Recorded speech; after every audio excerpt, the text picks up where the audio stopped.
This is the Rebel Author Podcast, where we talk about books, business, and occasionally bad words.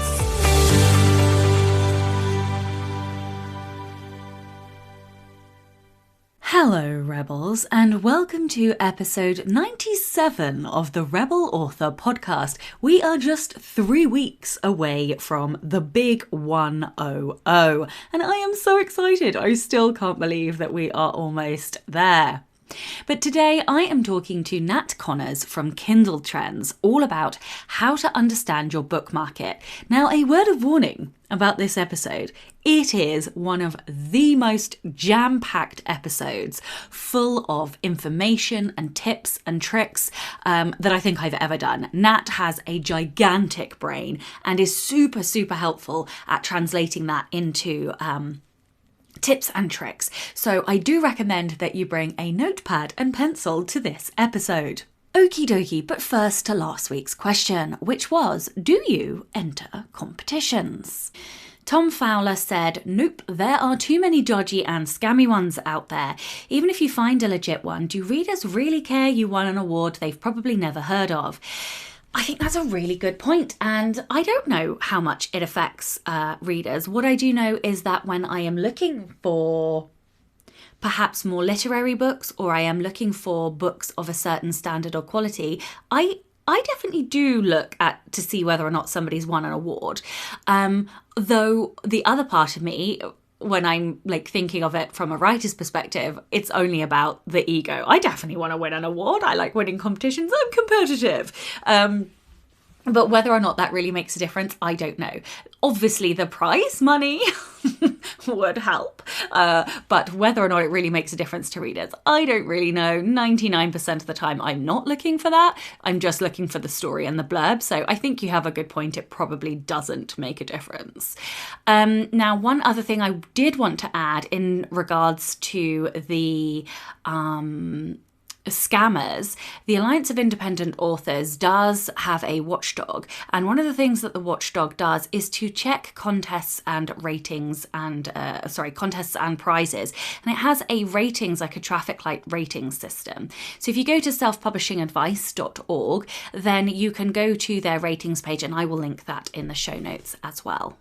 Next in, Edwin Downward said, I've never been able to take contests seriously. This case is no different in that your guest set the bar to getting a chance of success. So high, a struggling author such as myself hasn't a chance short of the proverbial lightning strike. And I think, that is fair enough. I do think there are ways and means of being in with a chance of winning a Kindle Storyteller, and it's definitely not all based on sales either. But I do think that if you were entering it and you really wanted to win it, you would have to be targeted and probably put some money into trying to win and get reviews and things if you don't already have an established audience. Last, there was a comment on Instagram, and Erica Drayton said, I'm entering my very first one this year, the Levar Burton Reads Writing Contest, and I'm wicked excited about it. I love that. Some of my favourite competitions to enter are actually like flash fiction competitions. I think the chances of winning are much higher, like short story competitions. And yeah, so I don't know. I quite like entering them. Hey, if you win, it massages your ego, and everybody needs that sometimes. So yeah. Okay, so this week's question is, how do you learn about your genre? I'm interested in like the techniques and tools that you use to learn about your genre. And you can either comment on Instagram, you can comment in the Facebook group, and I will pick up your comments.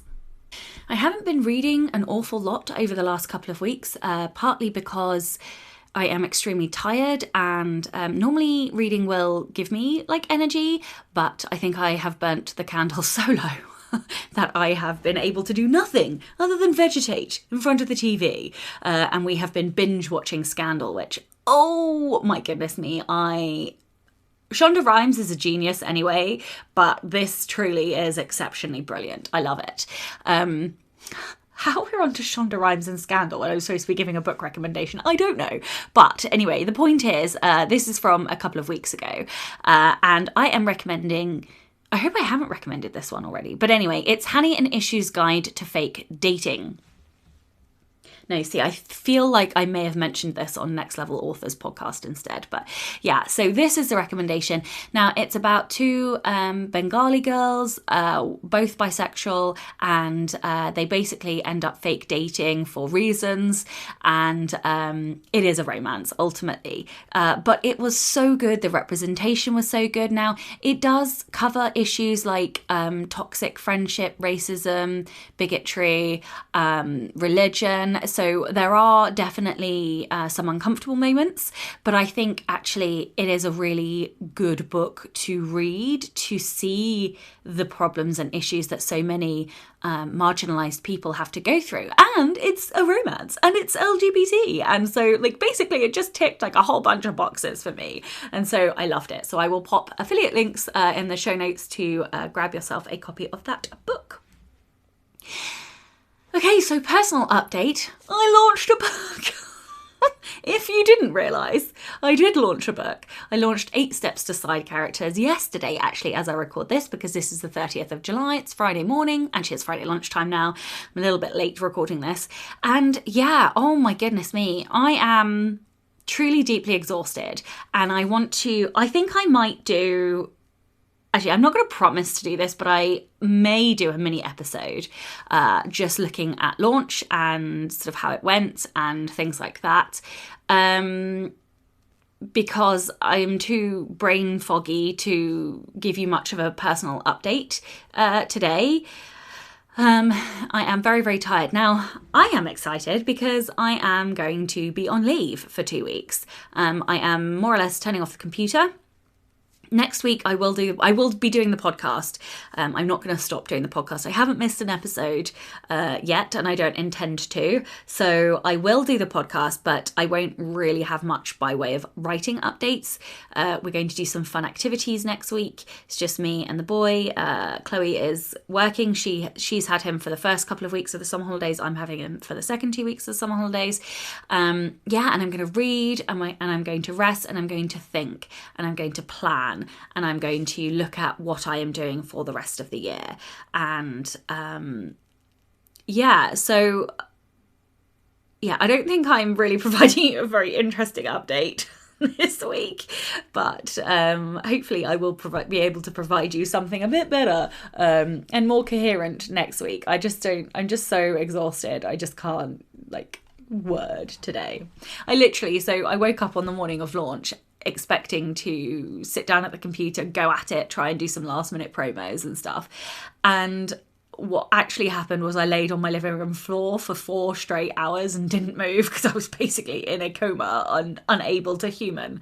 Maybe that goes to explain some of the tiredness. But anyway, the guest today, Nat, has a service for authors called Kindle Trends, and it is a newsletter. It's a paid newsletter, and it is packed full of information about Kindle markets. And so it is Amazon centric, but it is really, truly deeply rammed. I have seen it. I am subscribed.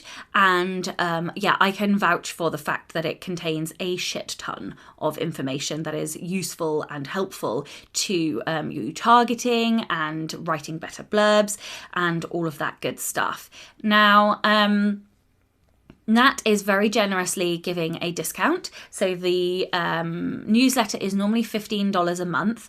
And for that $15, you can determine the frequency of which you want information emailed to you, and you can choose the different newsletters. So if you write romance, for example, or if you write, I don't know, fantasy and science fiction, you can subscribe to both of those for the $15. It's not $15 each category, it is $15 in total.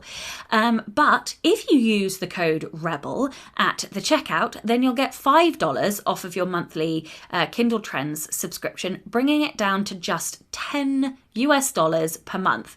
And that is forever. Okay, it is forever. So you will only ever pay $10 per month. It is an absolute bargain. Hopefully once you have listened to him talking, you will see that too. The Rebel of the Week this week is Amber Sauer. Sauer? I think that's how you say the surname. I hope it is. I apologise if I have messed up your surname. Amber says, a few years ago when a hurricane was projected to hit our state, my arsehole sea-level boss decided that I needed to stay overnight at work because we were a 24/7 operation. I told him that that didn't work for me and that I wouldn't put myself in danger. He insisted and told me I could be fired for insubordination. I said, sounds like today is my last day then. I collected my shit and left. Best decision ever. I love the stories where you just say fuck you to the work and then like quit or leave. Like, I absolutely love it because, bosses can be such assholes.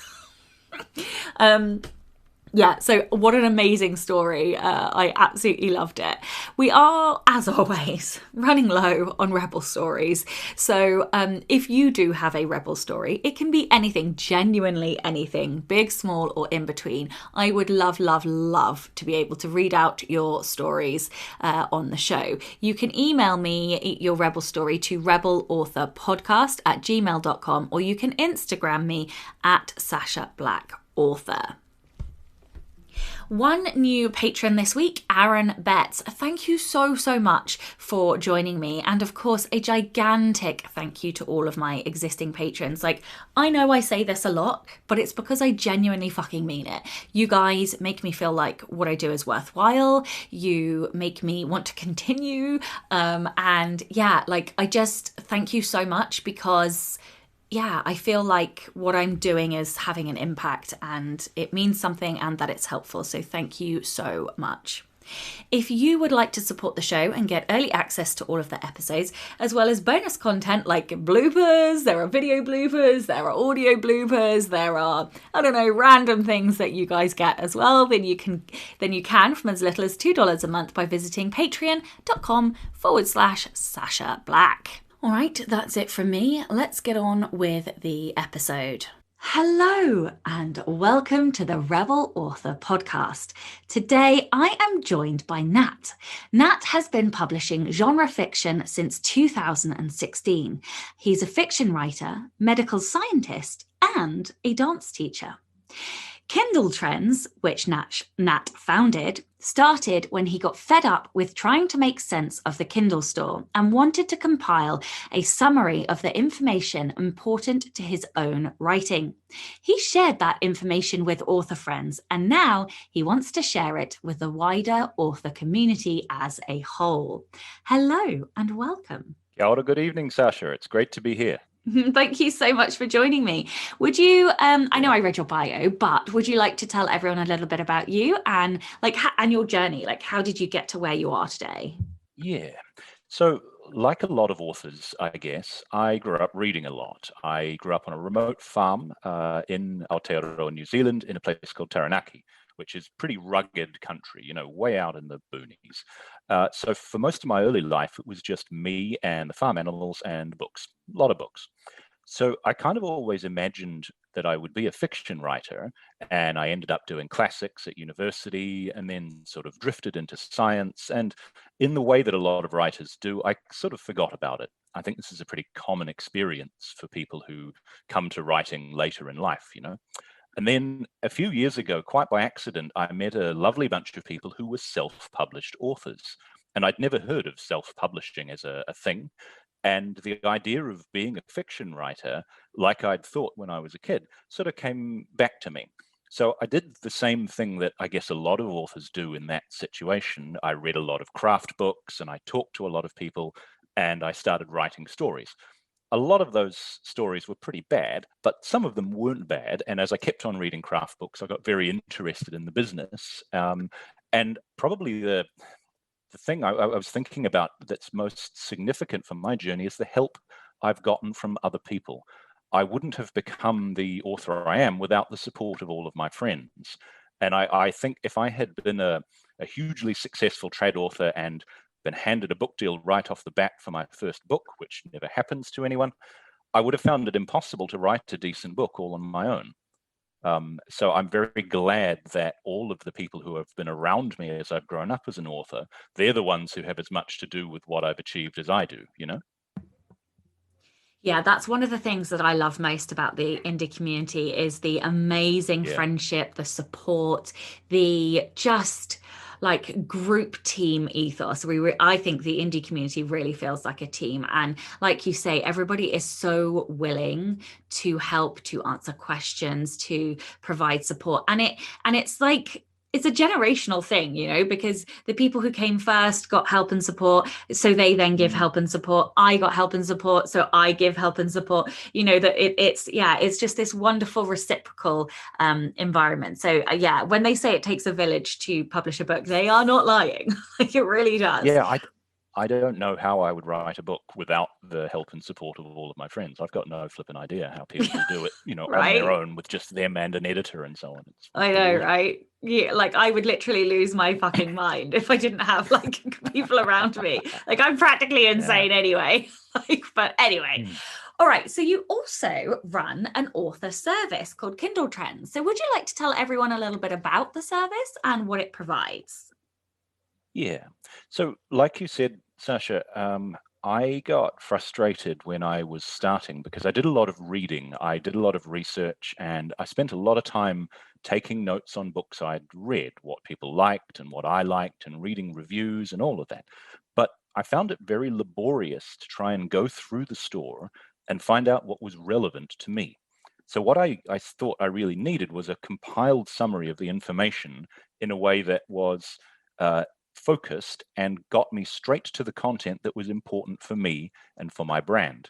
But there wasn't any such thing. So eventually I got sufficiently teed off that I made it for myself. And that's what Kindle Trends newsletters are.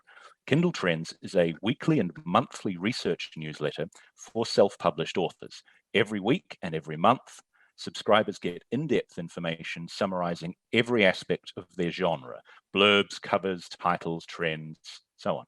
Kindle Trends shows you what's popular in your genre right away, plus gives you specific links so you can drill into specific subgenres and specific tropes to find the books that are most relevant to your work. Basically, the idea is that you spend 100% of your research time on productive work and none of it on repetitive copying and pasting. Yeah, I think the market research is one of these really painful aspects for authors Yeah, because sure. it does take time and you can't really outsource it. Like there's a little bit of outsourcing that you can do in terms of like collecting a few names and things, but ultimately, we are the ones controlling our advertising spend. We are the Yeah, ones controlling our adverts. We are yeah. the ones, if you want to have a hope of selling, then you need to do that Venn diagram of, not necessarily just purely writing to market, but writing to market and, matching that with the bits of your genre or tropes that you enjoy so that you get Mm. kind of that crossover between providing something the market Exactly. wants and is going to sell. But that takes time. You have to, like you said, read books. You have to understand all of those different facets that you're including. So yeah, yeah. I mean, what a fantastic service. Yeah, just picking up on that, the thing that strikes me the most is that nothing can replace your intuition and your knowledge of your brand and your creative process. No computer, no data visualization will be able to take that part away. So, what I'm trying to do with Kindle Trends is make it so you spend 100% of the time using your intuition and doing the things that only you can do, thinking about what you like to write, seeing what's in the market, and making the connections between different subgenres or different story elements that you need a writer's intuition and a writer's experience to do. That's one of the things I guess I make really clear to people. Computers can do some work for us, but really what they're best at is doing the donkey work, the repetitive Mm. stuff, so we can use our own intuition and our own creativity as much of the time as possible. Yeah, absolutely. And also, that donkey work will eliminate some of the hard slog of trying to find the books that you should be reading Yep, in your genre. And, yep, yes, exactly. Yeah, and that's sometimes, I mean, sometimes it's nice to peruse in a bookstore, but that's not going to give you the indie side, because most indies aren't in bookstores and stuff. So yeah. All right. So we're going to talk Yeah. about market research and, in the vein of also including what Kindle Trends can do for you. So I know like lots of writers who essentially stop reading books when they're writing, or a lot of writers who can't even tell you who their competitor authors are. So just for listeners who might not know what a competitor author is, by that I don't mean somebody you are literally competing against. I mean who is in your sub niche. So if you write teen and young adult fantasy, okay, that's fine, but that's a very broad genre. So let's say you write teen and young adult steampunk romance. Well, okay, who are the 10 best-selling teen and young adult fantasy steampunk romance authors? We're talking about this level of granularity, and lots and lots and lots of writers that I know cannot tell me the 10 other authors doing that, or a handful of authors who are also doing that. Is that a problem? Why should we bother to research our market anyway? Yeah, good question. The obvious answer is that the better we understand our readers' expectations, the more we'll sell, the more money we'll make. And that's important for most people. There's a non-obvious answer, which I'll get to in a sec. Most people would like some degree of commercial success, even if it's only to allow them the freedom to carry on creating what they want to create. But there's another more subtle reason, I think, and it concerns us, ourselves. As creatives, I think we get inspiration from many different sources, and we don't exist in a creative vacuum. We create stories based on our own history, of course, our own context, but also based on all the other things we see and do: music, conversations, news, football games, watching the sunset, all of those things. And so we're inspired also by what readers enjoy. If you are lucky enough to have readers contact you personally and tell you about parts of your books or your stories that really resonate with them, that's an incredible motivating factor. I'm sure you've had that happen, Sasha. And so what I'm saying is that the things that resonate with readers, changes over time and space. And the more that we understand about what readers are looking for, the more we can incorporate that into our own creative process and use it as fuel for our own inspiration. Does that make sense? Absolutely. And a really good example of that is in the like horror and thriller sphere. So if you Mm. look at movies, for example, but even in books as well, there's a cyclical change between psychological fear and physiological fear. So, Mm. back in, and I'm probably going to get the decade wrong, but like I feel like it was the 90s. It might have been the noughties, but there were, like a string of films like Saw, Texas Chainsaw Massacre, Halloween, Scream, and they were all gore films. But in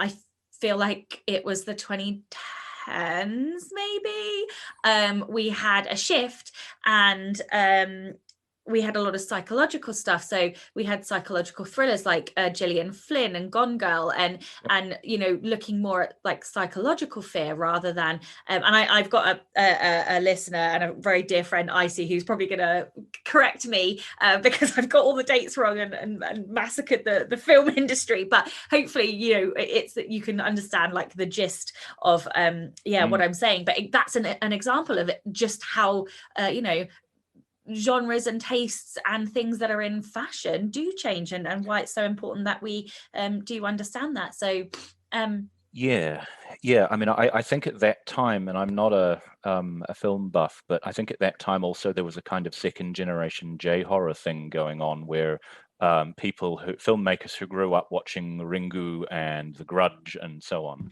they were inspired by those things. So there was a new wave of Western psychological horror, which was very much in the style of previous Japanese psychological horror. It's fascinating to look at those trends over a long period of time. You're absolutely right. it is the one So, that I blew mean, my mind. Sorry, but one other one, just to riff off that, the one other one that blew my mind was the Blair Witch Project, because there were like mhm. Yeah, yeah, monsters yes, in it at all. It was all camera yeah, angles and heavy breathing. yeah, yeah. It reminds me, I don't want to get too far off the topic, but it reminds me of one of my old favorites, Sapphire and Steel, which is a UK thriller series from the 70s, all, as you say, camera angles and theremin and little patches of light, and absolutely terrifying. Just really, really, really scary. Do watch it, but don't watch it late at night, listeners. So on the other thing I wanted to pick up on about something else you'd said earlier was about writing to market and writing to trend. People talk about those things a lot, but in my view, those are not the only reason to do research. We study trends not just to follow them or to copy them, but rather, for me, to understand the essential story elements they represent and to figure out how to blend those elements into our own style. I was listening to your discussion with David Gochran a while ago, and he talked about meeting the market halfway. He says, you've got to meet the market halfway. And that's a really good way of putting it. But I was thinking about this, and I feel that good research is what allows you to have your cake and eat it, so to speak. That is, you can do both. You can understand reader expectations and then also develop them in a way which is creatively fulfilling for you. So it doesn't have to be a zero-sum game where you either write what the market wants or you write something which is creatively fulfilling. If you do good research and you put your time in, then you can do both at the same time. Yeah, I completely agree. And some of that is around finding your voice as well, I think. So, in nonfiction writing craft books, there is an expectation that, you use examples, that you deconstruct things and explain and give tools and tips and methods. But, a lot of nonfiction craft books are stuffy, I want to say. They're very formal. And, I know that. And I met the market halfway by inserting a lot of dick jokes and sarcasm. So, yeah, that's an example of that.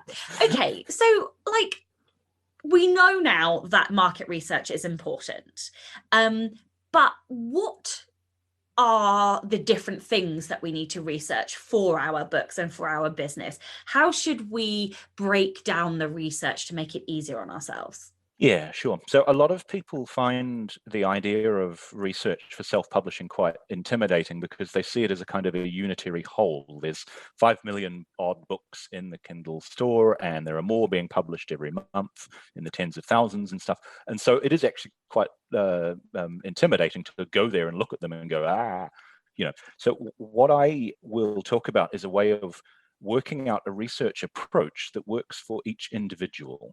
There's no one right way to study any genre or any type of books. Instead, what's right for each person depends on their specific situation, the kind of books they want to write themselves, the amount of time they have, the amount of money they have, all of those kinds of things. But I start at a very basic level by dividing research up into 4 parts. And those 4 parts are content, blurbs, covers, and mechanics. If you like, you can sort of think of them as being 4 different layers, from innermost, which is content, all the way out. And I start, when I'm talking about research, I start from the innermost layer and work to the outermost layers. I do it like this because I think it's helpful to think of each layer as being related to the others. And market research for me is always about understanding the relationships between each of those layers. The way that I often put it is that covers on the outside make a promise to the reader, a promise usually about genre. That promise is then developed in the blurb and it's fleshed out, and you're telling the reader how they're going to get this genre fiction. And then it's delivered in the story itself, the content.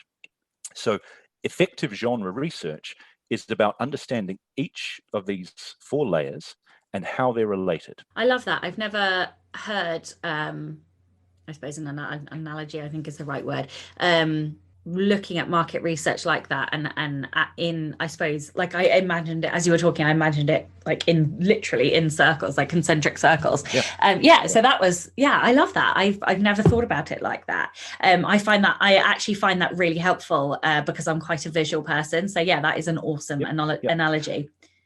Good. So we can take that kind of analogy and trace something like an individual trope or a story element. I use the term story element because sometimes it's what people call a trope, and sometimes it's some other kind of element like a theme or whatever. But we can trace it from the cover all the way through the blurb into the story itself and then kind of back out. So going back to what I was saying before about research and how good research lets you understand reader expectations and unpack tropes. A really good example, I think, is vampires. I was talking to a friend the other day, and they pointed out that vampire stories aren't really about being dead. They aren't really about drinking blood or anything like that. Instead, vampires is a label we attach to a package of particular feelings, particular elements in a story. In a horror context, it might be damnation and a sense of a loss of humanity, you know. But in a romance story about vampires, the vampire element represents eternal love and devotion and a sense of kind of complete obsession with someone. So vampire stories aren't really about vampiring. Instead, that is a shorthand for a package of emotions and experiences for the reader. And through research and this idea of different layers, we can uncover what they are and maybe incorporate them into our stories, even if we're not writing about vampires. Do you know what I mean? Oh, completely. And I love that same one. I love vampire stories, but also two, I love that because so much of story is about the emotion. And in a way, emotion is your branding.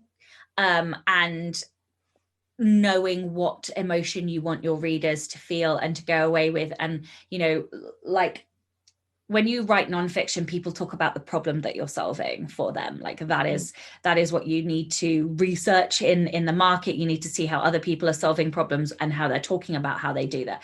When it comes to fiction, you're not solving a problem other than an entertainment, but that's not really a problem to solve. So the way that you brand and the way that you package is via emotion and that emotional journey and feeling that you give to readers. But I don't think I've ever heard it quite as succinctly put as that. I think that is brilliant, and I am never going to look at vampire stories in the same way. And now I want to go on. I was just gonna say I want to go and geek out now and like think about all of the other like genres and things that I like in the tropes to see what the emotional and unpacking them. So another really good example that will resonate with romance readers and romance authors who are listening is mountain man romances. So mountain man is quite a popular romance trope at the moment. Now, do you think, Sasha, that the draw in a mountain man romance is the mountain? I don't even know what mountain man is romance. Well, so I couldn't possibly tell you. It's the bloke lives on the side of a hill, right? It's really important. He's got one leg shorter than the other. No, actually, the mountain man trope in romance is about things like a sense of isolation. It's a feeling of disconnection from society. Maybe it represents a specific type of emotional wound that the MMC has, you know, that kind of thing. So we talk about mountain man romances as being this thing, but it's not about the mountain. I joke that my stories about flat ground man never took off. And that's because flat ground man doesn't have the same sense of disconnection from society because he's got good public transport or whatever. So you weren't kidding when you said mountain man romance is literally about a man who lives on a mountain. I was being a little sarcastic. What I mean is the mountain, just like vampire stories aren't about being dead, mountain man stories aren't about living on the side of a hill. By the same token, that label represents a package of feelings and a package of emotions experienced by the reader. And research, to go back to the point, research is the tool that allows us to unpack that package, understand what's really inside, and most importantly, figure out how to fold those elements into our own style and into our own stories. And that's the important part for me, is how do we take these things that are in the market, fold them into what we do and what we want to do.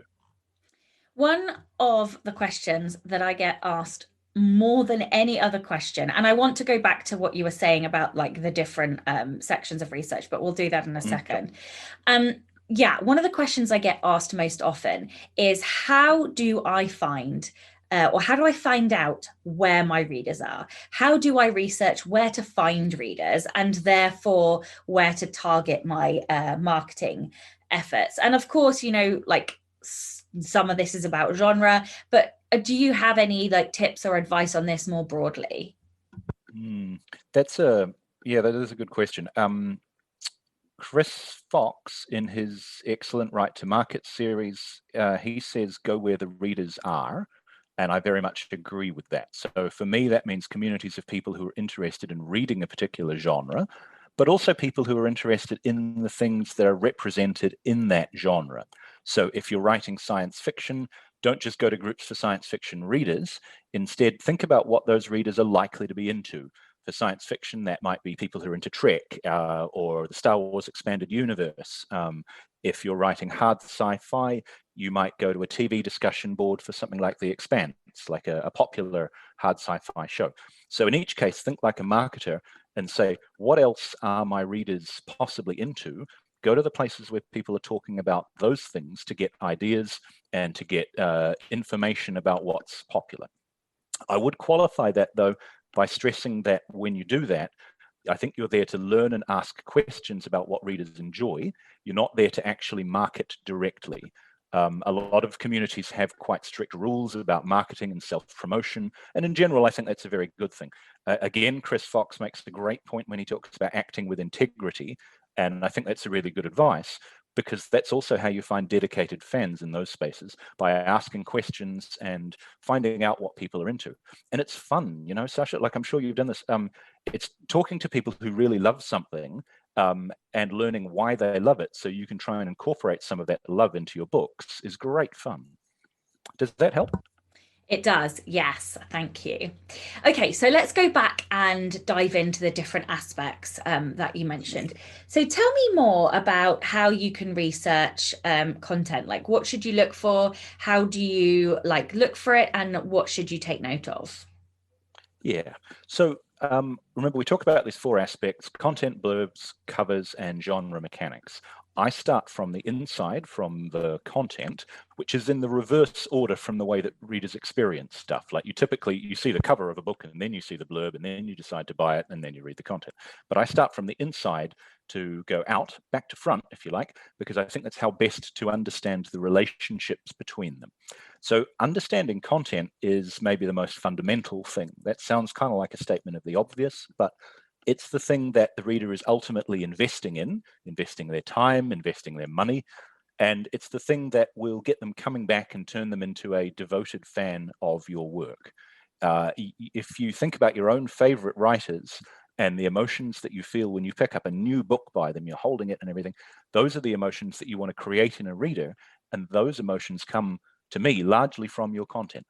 So to start understanding genre content, you need to read a lot of books. Go to the store of your choice, any store, and choose a few books that you think are going to be relevant to your own work. Don't worry too much about getting this right first time, because you'll be doing a heck of a lot of it. And what matters is being mindful as you go along. All books have something you can learn from them, as long as you're reading mindfully and making a lot of notes. So in a Kindle Trends newsletter, I annotate each book based on the story elements, the topics, the tropes, and so on. So you can go straight to a specific type of book. If someone is wanting to write a friends to lovers romance, then you can go straight to that type of book, you know? So when I'm reading these books, I work through paying attention to story and style and making notes about the story elements which stand out to me. The key thing here is what stands out for me as a reader, because later on, I'm going to go and read reviews and I'm going to say, what stood out for other people? How is that similar? How is it different? Then I'm going to try and find the things that everyone makes a point of talking about. What are the things that I found was striking about this book? And also, what are the things that everyone else found was striking about this book? Reading craft books and learning about different kinds of beat sheets and stuff is really important, because that can give you a framework within which to identify stuff. No craft book and no beat sheet tells you absolutely everything, because the way that you understand a story is very much a matter of your own context as well, but they're all valuable, you know? So that's the first part. And then finally, I go through, once I've done this for, say, 3 or 4 books in a genre, I look for common features, because what I'm trying to do there is look at the common features across the entire genre. I figure if I've got 3 to 5 popular books in a genre, then out of that, I should get some common features, which are the things that readers are looking for in terms of content. Oh, you are making my brain whir this evening. I'm like trying to, because that's one of my favorite things is to like Yep. read. Well, I read a lot of books, Mm, but one of my favorite things is to deconstruct. And yeah, you're making me think about deconstruction in a way that I haven't been thinking about deconstruction. I have spent, because I wanted to learn more about sentence level stuff, I have spent a long time yeah. deconstructing at the sentence level. But yeah, I think there is, a lot to be said about coming back out. So yeah, I reckon that's what I'm going to spend my next 10 books doing. Yeah. The other thing that, just to finish off on that, Sasha, the thing that I would really recommend strongly with people is make sure that you make notes as you are reading at this sort of high level, because it's very easy, I find, for my impressions of the book to kind of just mush together because I'm enjoying the book, like I like reading books, right? But instead, what I want to do here is to try and pick out specific things and then put my 5 sheets of paper together and go, hold on, it turns out that this particular element is actually mentioned in 4 of these books, and it's kind of hinted at in the other one, So for me, the secret to mindful reading is making a hell of a lot of notes. Yeah, no, I do the same. I have sticky tabs, and I'm such a hypocrite, but I don't bend book spines. But I will do sacrilegious acts and write inside of a book, which is just the most hypocritical thing ever. Like, I Blasphemy. know, right? But I do. I like write notes in the edges of books as I'm reading, and Cast her then out. Cast yeah, her I out. know, and I have like hundreds of sticky tabs like on my Yeah. table and things. Okay, same Yeah. question, but looking at blurbs.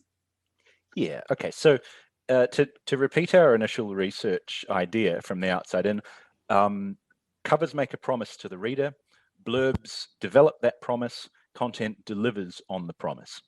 Blurbs are usually the last thing in the Kindle store, anyway, that a reader sees before they make a buying decision. They're the last thing before someone clicks on the book and says, okay, I'm going to buy it. Or even if it's free, they're still buying it in the sense that they're giving up their time. Blurbs are very challenging to do well at, but they're also the thing at which you can improve the most quickly and the most cheaply. There's lots of great books about blurb writing, and I'd encourage listeners to read some of them, but this is the way that I do it. The first thing I do is I find a small number of relevant blurbs. I can go through the store and look for particular keywords or maybe for particular authors. If I've worked out who my comparable authors are, like you were saying, Sasha, using Kindle Trends, I can filter immediately for specific words or specific tropes. So if I want to know what books have been published this week or this month about women sleuths, then I can go straight to the women sleuth books and just focus on those blurbs. So I've got a small number of blurbs, maybe 3, 4, something like that. Then I try to rewrite the blurb for my own book in the style of each of those blurbs. I'm not copying the events. Instead, I'm trying to copy the style explicitly. If it starts with a hooky tagline, and then the first paragraph is about one character, and then the second paragraph is about another character, then I try and do that. I don't try to do this perfectly, because what I'm trying to do is to get a feeling for how I could take 3 different approaches to my blurb. Probably what's going to happen is 2 of them are terrible, and 1 of them is kind of merely bad at this stage. But that's okay. I persist with them. Then I go back to the notes that I made on content, because we talked about content in the last question, and I compare the blurbs for the books that I read with the story elements that I identified. I think that in a good blurb, every sentence is doing something, every sentence is lifting. It's showing something about the story elements. I also look at reviews at this point, and specifically for story elements that are emphasized by readers, because those are ones that I might want to target in the blurb. If a reader says, I like a particular thing, or this really stayed with me, that's something that potentially I want to make a point of incorporating in my blurb one way or another. Does that make sense? It So, does. okay. So then I go back to my 3 different versions of my blurb, probably 2 crappy ones and 1 bad one, and I edit them. My goal here is to use that learning about the relationship between content and blurbs to make each sentence in my blurbs do something. Specifically, I'm trying to make it say something about a story element, an emotion, or a key event that I think people are going to want to know about, or any of those kinds of things. This can be quite difficult and quite frustrating because it feels like I've just given myself 3 times as much work. I'm not just writing one blurb, I'm writing 3 blurbs, and 2 of them are crap. What's going on? But there is a reason for this, and the reason is that I am going to then present these 3 blurbs to other people. This might be writer colleagues, or it might be posting them in a readers group online. I like to present 3 different versions and get people to rank them for me in order of preference, because what I'm trying to get them to do is to show me what elements of which blurbs resonate most strongly with them. I find if I ask people just, do you like this blurb or not, then they will say yes or no, and I won't learn as much. But if I have 3 different blurbs about the same story, then they can say, well, I like this bit, and I don't know, this doesn't make any sense, you should use that. So I find it's much quicker for me to get to a good blurb, one that I'm happy with, if I have this approach where I get 3 different versions and rank them. The last thing I want to mention here is Nicholas Eric's awesome work. You talked to Nicholas, I think, a while ago, back in episode 72 or something. He has a brilliant idea of hand copying blurbs, writing them out longhand, which is great because it really, if you're a slow writer like me, it really pushes you to slow down and think about every single word. It is quite painful, but I find that I've learned a lot by doing that. Do you ever, because obviously you are looking at a lot of blurbs and processing blurbs in Kindle Trends. Do you ever see a difference in like trad blurbs to indie blurbs? Yeah, absolutely.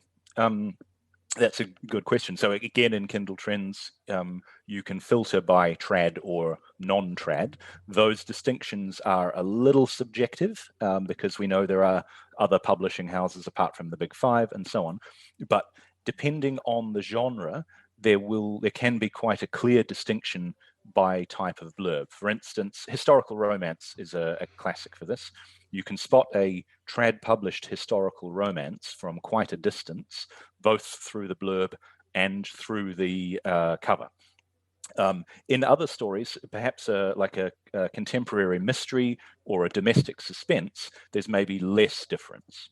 So I think the answer to your question is yes, in some circumstances. And that might be that you might want to, if you're an indie writer, you might want to go very much an indie route, or you might want to do a sort of half and half. There's no right or wrong here. It's always a matter of figuring out what you're doing and why you're doing it. Interesting. Okay, so the next one was covers, I think. Was it covers? Yeah. So talk to me about covers and research for covers. Okie dokie. So covers are usually the first thing that readers see of your book in an ad or a newspaper or whatever. And like I was saying before, covers make a specific set of promises to readers. They tell readers about genre and subgenre, but they're also important in author branding because they allow authors to identify your books in a lineup, and they contribute strongly to that sense of anticipation we were talking about earlier. I've got a great example here, and it is the excellent craft books written by the popular writer Sacha Black, which have a very strong, excellent branding with light backgrounds and a primary color sans serif text and the characteristic motif of the tail with the pen nib and stuff like that. This is awesome branding, and I'm not just saying that because I'm talking to you, because you can identify a Sacha Black craft book from a frickin' mile away. And that's the goal, right? And the motif is a very clever one. I'm probably not telling you anything you don't already know, but because it's very flexible, and also, listeners, because it's got semantic content. What I mean by that is the pen nib symbolizes writing, and the tail symbolizes villainy. Because you're most famous for villainy, it's, if you don't mind me saying so, it's an excellent way to identify your books from quite a distance. So when I'm looking at covers in a genre, those are the kinds of elements I am looking for. I can scan the top 100 that's sort of relevant to me, and I try and look out to start with the different groups of cover styles. I think non-fiction craft books are actually very, very varied. They're much more individual to people, whereas fiction in, let's say, science fiction or epic fantasy, they can be much more grouped into maybe 2 or 3 different styles. You don't have to stick to one of those styles, but it's always good to understand why they are the way they are and what people are doing with each individual element. So again, this is about looking at every element on a cover, just like we looked at every sentence in a blurb, and saying, what message is this element sending to readers? This color tone, this shade, the typography, why is it like this rather than like that? Why is the author name at the top versus having it at the bottom? In a good cover, none of those things are by accident. They're all there for a reason. If you've got people, how many people have you got? Are they just heads or are they sort of full profiles? If you've got objects, what are the objects there for? So I get a bunch of covers and look at these things, make notes, and then I go back to the blurbs for those books and try and find the links. So I look for the specific elements linked to keywords or phrases that reference the cover. For instance, if I see a book that's got a young woman, she's got long hair, there's a blue or green background, and she's carrying a big sword, probably a katana, and she's wearing leather pants, I think, this is an urban fantasy book. I was going to say that before you even said it. I was like, so when you started and you were like, oh, there's a young girl with long hair, I was like, well, this is either young adult or it's fantasy. And then you were like, she's holding a sword. Okay, we're getting closer. It could be epic fantasy. It could be, and then you were like, the leather pants. I was like, yeah, that's urban fantasy. It's urban fantasy. Yeah. So this is a good example. You can tell it from a mile away, like if I just describe the thing. So that's okay, but different urban fantasy books will have other elements in them. So what I will do is I'll look at a few of these young ladies carrying their tableware, and I will say, okay, how are they different based on the blurb? Because each of them will have subtly different elements. Maybe it's series or author branding. Maybe it's other figures in the background or something like that. So we've got these basic elements for the genre, but then I'm looking at the other elements because those are the ones which are probably picked up in the blurb. So again, to harp on about the point, it's all about looking for the elements which are traceable from cover to blurb through to content. I think this is so deeply fascinating, and I definitely haven't had a podcast episode go into this much detail looking at it. But what I think is so interesting is that I'm going to say gestaltism. So I talk about gestaltism a lot in my books, but it's essentially the psychological concept that the whole is more than the sum of its parts. And I think that's what you're talking about here. It's like the gestaltism of marketing. And as you were talking and, you mentioned my books, and I have covers up on my wall above my computer. So I was looking off at my covers and I was like, I have done it subconsciously, but definitely intentionally. And I love that you picked up the semantics of the tail, the devil tail and the pen nib. But linking it to the blurb, even in nonfiction, I say in my blurb, if you like dark humor and sarcasm, and examples, this is the book for you, so I'm connecting those elements. And I suppose having that devil's tail is the first indication to a reader that this might not be your bog standard type of nonfiction craft book. And then again, even I know the bulk of the text is a very regular type font, but the font that I used for the subtitles is not. It's a bit unusual. It's a bit graffiti.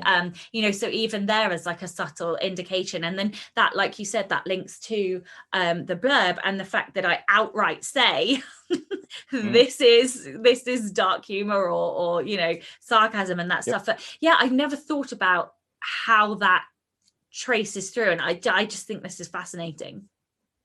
Yeah, repeated elements all the way through to your content, but you can see, I hope, why I do it back to front, why I start in fiction anyway. I start with the content and I note down in the content what are the things that are the most striking for me, what are the things that really jump out and smack me in the face. Then I go back to the blurb and see if I can trace those things into the blurb. Then I go to the cover and see if I can trace them into the cover, if you see what I mean. Once I've done this process a few times, I get a much better idea of the range of different things that can go on in a genre. And going back to the thing with the covers, also, my goal here is to be in a position where I understand what each element on a cover is telling the reader, because I want to make my own cover, right? I want to pick out a few covers that are really relevant to me, send them to my cover designer, and also include details about the kind of elements I'm looking for and why. So if I can give my designer a detailed breakdown, not just I want X, like I want floating man chest on the cover and a big wolf in the darkness. The designer will be like, are you writing a shifter romance? Okay, but I'm not just going to say that. I'm going to say the reason why I want these things, or I think this is a good approach, is because I am trying to achieve X, Y, and Z, and here's my blurb. That makes it a heck of a lot easier for the cover designer to understand where I'm coming from, and to maybe say, well, okay, that's not going to work, but to achieve your goals, now I understand them, let's try this, you know? So the more detailed information we have about this linking process, the better we can guide other people to help us. Okay, so the last section is mechanics. Yeah. Talk to me about mechanics. Okay, so this is a slightly weird term, genre mechanics, and I made it up because it's everything else about your genre which isn't specifically your book. It isn't your blurb, your cover, your content.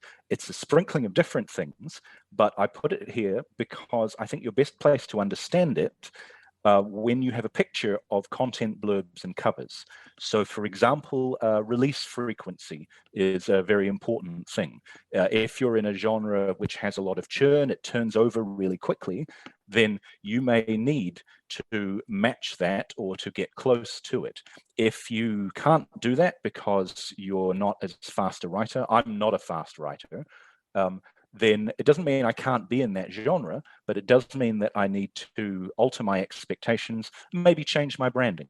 In some genres, you will often find that they're quite biphasic. When you plot how frequently books are released, you'll see that in many popular contemporary genres, there's a tranche of books which are very quickly turning over, and then there's another set of books which are not turning over quite so quickly. And neither of these is right or wrong. They both please readers, they both make money. But understanding which one you want to be a part of is very important, and that depends on your writing speed and the amount of time you have to devote to writing and all of that kind of thing. So that's an example of a genre mechanic that I think you need to understand. Another one is trad versus indie. Trad books, as we were saying before, can have different branding versus indie books. So if you're in a genre which is primarily trad, then you probably need to know that. That doesn't mean that you can't be in that genre, but it does mean that you want to see the differences between trad and indie in that genre. Another example of genre mechanics is standalone versus series. Are the books in your genre almost entirely in series, because some genres are like that, or are they standalone? Another example is length. It helps to know whether your book is comparable in length to others in your genre. Again, you don't have to do the same thing, but depending on your price point, it's important to be aware of reader expectations. If there is an expectation, for instance, in your genre that a $5.99 book is going to be 80,000 words or thereabouts, then if your $5.99 book is only 40,000 words, you might get some frustration from readers. They might not enjoy it as much as they would otherwise. And the last one I was just thinking of then was pricing as well. So I will look at books in different price ranges within a genre to see what makes them different. It's not always just how long they are. Books aren't like linen. You don't just measure them by the word. It's often whether they're in a series or not, or the specific story elements they contain, or trad versus indie, or whatever. So in principle, these things, genre mechanics, are all separate from cover and blurb and content, because you could, in principle, write a great story with a kick-ass cover and a really great blurb, but if it's not priced in alignment with the genre, or if it's a standalone where people are looking for series or whatever, it might not do as well as it would otherwise do. So the point of all of this is that it's good to be able to understand how you want your book to fit next to other books in your genre. Is it longer or shorter, faster paced or slower, higher priced or lower, series or standalone? All of those decisions, it's good to be able to make them mindfully, no matter what you do, because you can also make fine tuning. You can correct your course as you go along. Another really awesome thing that David Cochran said was, he tells people not to think about one book. He tells them to think about a series of books, about the journey. That's great advice. And I would add to that, that on that journey, good research helps you correct your course. So you're steering kind of more or less in the direction you want to go. Fantastic. I hope that helps. It does indeed. Thank you. All right. So at the top of the show, we mentioned your author service, Kindle Trends.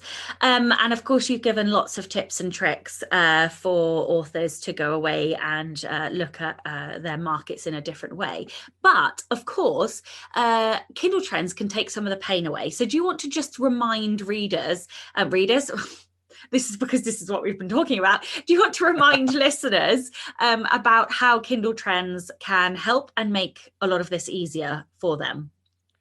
Yeah, thank you. So I think there's two ways that Kindle Trends newsletters can make your research time more efficient.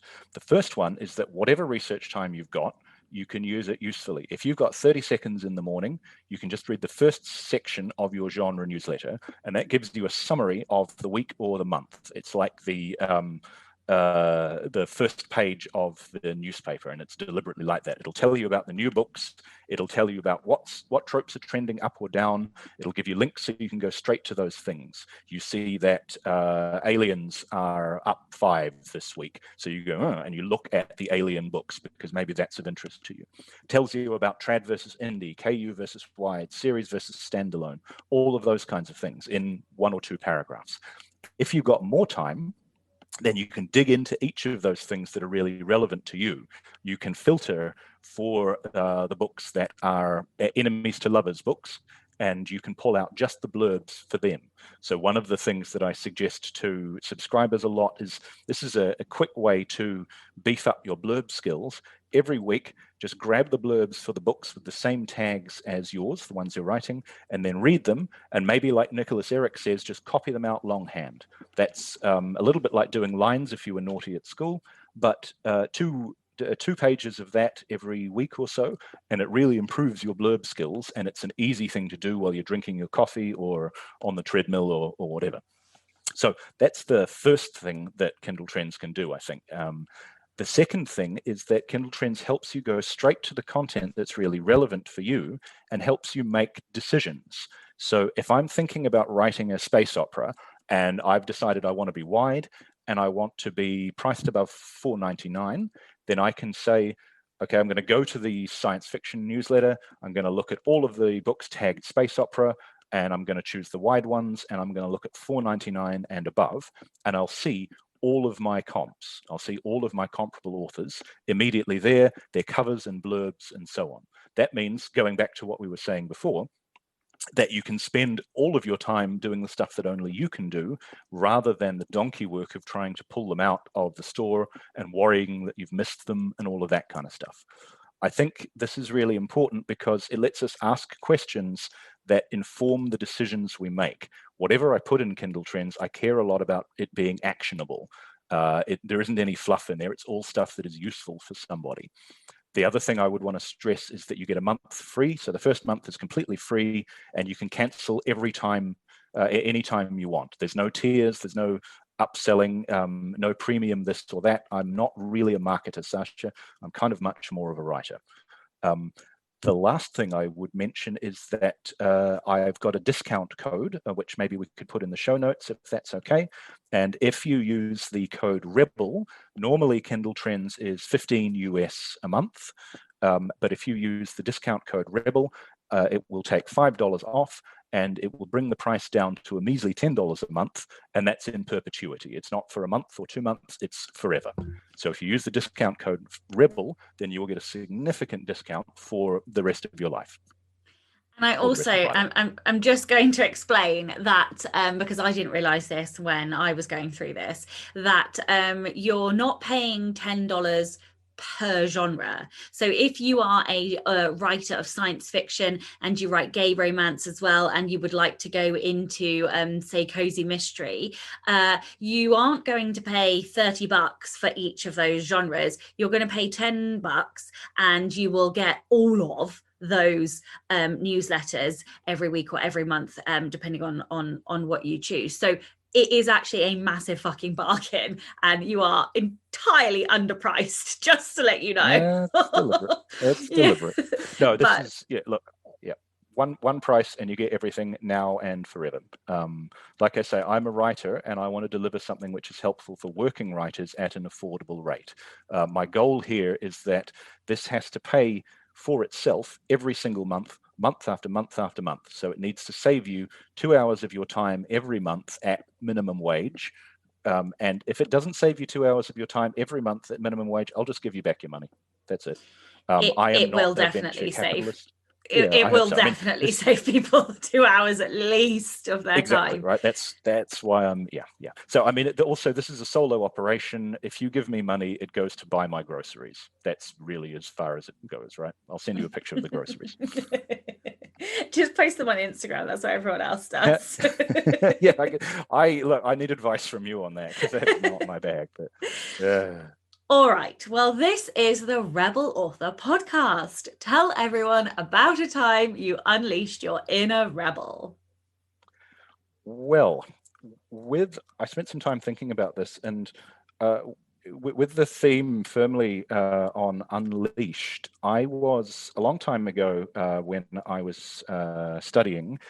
I was asked to play Santa Claus in the departmental Christmas party. And this, we had a lovely sort of family atmosphere in our department. So everyone would get together and they'd bring the kids and everything. We'd have a barbecue. It was very wholesome, very wholesome. And so I was asked to play Santa Claus. And I said, sure, yeah, I can do that. And jolly and everything. And on the day, I discovered that being Santa Claus was actually quite a stressful job. For anyone out there who has played Santa, there's a lot of expectations on you if you're playing the role of Santa. So I was a bit nervous, and we had a costume and everything. So I got changed and came out, and all the kids were there, and I went, ho, ho, ho, as you do. And I sat down on a chair, as Santa does, and all the kids sat around me, and I was doling out presents, asking them their names and so on. And it was all very wholesome. And it seemed to go okay, until later on, I looked at the tape. And it turned out that Santa had a large rip in his pants, exactly where Santa should never, ever, ever have a rip in his pants. Now, nobody said anything, but I was not asked back to be Santa the next year. Oh, wow. Yeah, that is a spectacular Santa fail. I have to say, that is fantastic. It wasn't my finest hour, Sasha, I've got to say. Oh, yeah, but it's given all of us a big giggle, so, it was worth it for I'm the glad story. Because I nearly died of shame, quite frankly, but yeah, okay. All right, tell everyone where they can find out more about you and anything else that you would like to add. Okay, so if anyone's got any questions about Kindle Trends or about the stuff that we've discussed today, you can just email me at nat@kindletrends.com. I'm more than happy to talk about research and data analysis. I talk to every single Kindle Trends subscriber on a pretty regular basis. It's not that big a service, right? And I rely on subscribers a great deal to give me feedback about what's valuable for them, what's actionable, because I'm always sort of tuning and refining the newsletter to make it as useful as possible for people. Other than that, I'll pop some links in the show notes, if that's okay with you, Sasha, that will walk people through this kind of research approach, because I know we've covered a heck of a lot, and I'd like people to be able to go away and kind of ruminate on it a little bit. And I've got some training videos explaining how to do this and how to use the information in a newsletter to help you. And that's about it, really. And just to add, we haven't pinned down the specific details, but if you are in the Rebel Author Facebook group, then I am going to be inviting Nat in to do a live Facebook session where we'll actually show you the Airtable, like the data thing. Look at me with all my special words. It's late at night now. And the newsletter, and how to actually look at the data and get the most out of it. So you'll be able to see it live in action as well. So if you are not in the Rebel Facebook group, then make sure you dive in there so that you can view this magnificent beast live and in person, so to speak. So I will... You are talking about the newsletter, not me, aren't you? Yeah. I am. All right. Very well, fantastic. Thank you so much for your time today. Awesome. Got up. And thank you, of course, to all of the show's patrons. If you would like to get early access to all of the episodes, then you can do so by visiting patreon.com/Sasha Black. And of course, thank you to everybody listening.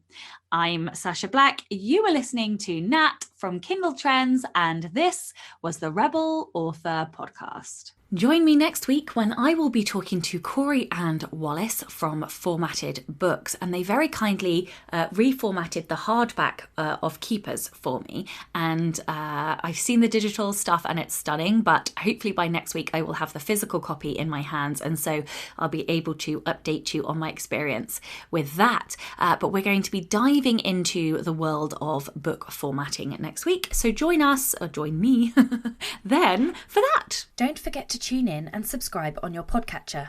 And when you have a moment, please leave a review.